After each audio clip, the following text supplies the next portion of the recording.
नमस्कार शेतकरी बंधूंनो, मी रामेश्वर पंडितराव पडू, राहणार अंतरवाडा तालुका जिल्हा जालना। आज आपण आहे सीताफळाच्या बागामध्ये। आज आहे 3 जुलै 2024। 3 जूनला आपलं पहिलं पाणी दिले गेलेलं आहे। त्यानंतरच्या अगोदरचे व्यवस्थापन आपण सांगितलेले।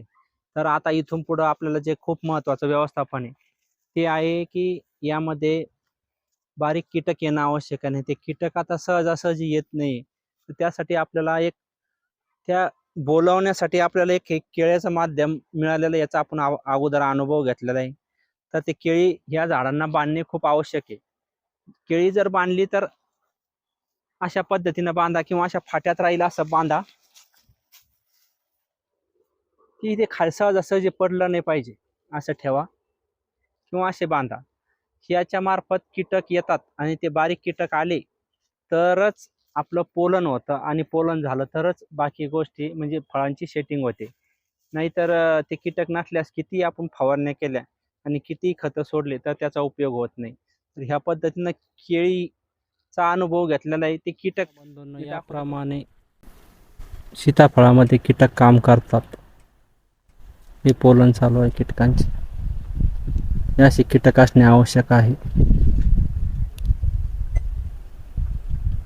त्यामुळे ह्या पिरियडमध्ये कीटकनाशक वापरू नका।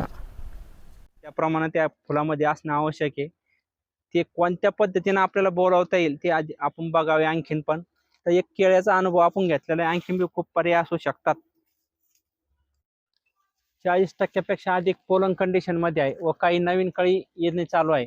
तर आता इथून पुढे आपण प्रत्येक हप्त्याला एक वार ठरवून घ्या आणि प्रत्येक हप्त्याला नवीन केळी म्हणजे दर केळं 8-8 दिवसाला बांधणं सुरू करा। हे 4 वेळेस बांधा 8-8 दिवसाच्या फरकाने, तर आपल्याला याच्यावर पोलन चांगल्या प्रकारे होईल व सेटिंग व्हायला मदत होईल। आज 1 महिन्यानंतर कळीची संख्या भरपूर प्रमाणात आहे व सेटिंगला सुरुवात झालेली आहे।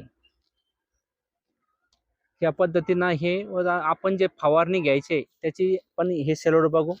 हे बघा, इथं हे फळ म्हणजे सेटिंग झालेलं आहे। बाकी नवीन कळ्या येत आहेत, ह्या कळ्या काही खुललेल्या आहे, काही खुलायच्या अवस्थेत आहे। तर ह्या पद्धतीनं इथं ही सेटिंग झालेली।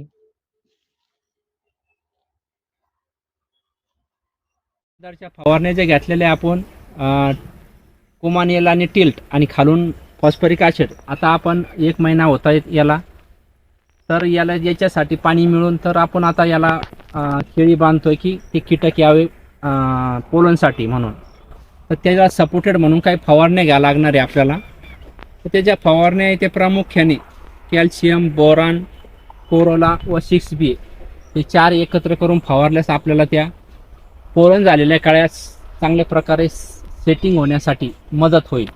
तर त्याचं प्रमाण प्रामुख्याने कॅल्शियम व बोरॉनचं 100 लिटरसाठी 100 मिली, कोरोलाचं 100 लिटरसाठी 50 मिली व 6B हे 1.5 ग्रामने घ्यावे। 6B पावडरमध्ये असते, त्याचं सोलंट वेगळं असतं, ते दोन्ही एकत्र करून घ्या 1.5 ग्राम 100 लिटरसाठी।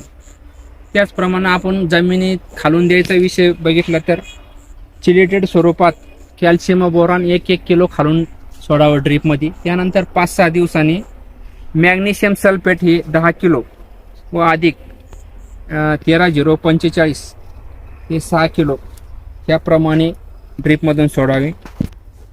त्यानंतर एक आणखीन 5-6 दिवसांनी 13-40-13 प्लस आयोनिट्री म्हणून जे सल्फर स्प्रेचं ते जमिनीमधून सोडावं 500 ग्राम।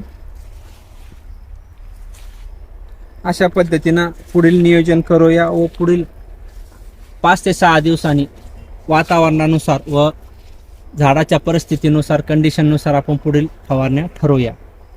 तरी प्रामुख्याने केळीला प्राधान्य द्या। कीटक आहे का नाही त्या पद्धतीनं बघावे फुलामध्ये व ते व्यवस्थापन होईल अशा पद्धतीनं फवारण्या व ड्रीपमधून सोडावे।